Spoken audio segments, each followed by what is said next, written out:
श्री गुरुदेव आणि श्रद्धेय गीताचार्य दादा आणि या ठिकाणी उपस्थित जीवन शिक्षण शिबिरासाठी सर्व प्रशिक्षक विद्यार्थी मित्रांनो, वंदनीय तुकडोजी महाराज यांच्या संकल्पेनुसार गाव कसा असावा, देश कसा असावा आणि समाज कसा असावा त्यानुसार यांनी ग्रामगीतेमध्ये ग्राम संरक्षण दल नावाचा अध्याय वंदनीय तुकडोजी महाराजांनी निर्माण केला आहे. त्यानुसार गाव स्वावलंबी, स्वयंशासित आणि स्वयंपूर्ण व्हावा त्या उद्देशाने या ठिकाणी अड्याड टेकडीवर 1974 पासून या व्यायाम प्रशिक्षण तथा जीवन शिक्षण शिबिराचा हा कार्यक्रम या ठिकाणी उपस्थित होतो.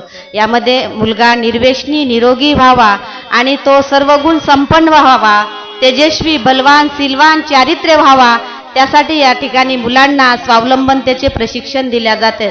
सोबतच शक्ती शिक्षणासोबतच भक्ती शिक्षणही या ठिकाणी दिल्या जात असते. त्यांचा शारीरिक, मानसिक, आध्यात्मिक, बौद्धिक प्रगती कशी होईल आणि त्यांची उन्नती कशी होईल या दृष्टीने त्यांच्या या ठिकाणी शिक्षण दिल्या जात असते. तसेच या ठिकाणी मुलींनाही या समाजामध्ये कशी ती चांगली असली पाहिजे, सद्गुणी असली पाहिजे, सुविचारी असली पाहिजे, चारित्र्यवान असली पाहिजे, बलवान शीलवान असली पाहिजे.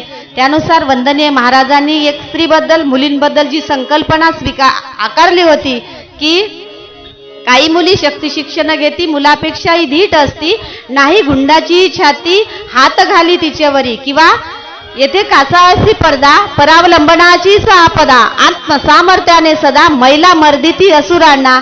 अशा प्रकारे ती निर्भय झाली पाहिजे. निर्भय होय देश की माता, त्या पद्धतीने या ठिकाणी मुलींना पण मुलाबरोबरच शिक्षण दिल्या जात असते. धन्यवाद.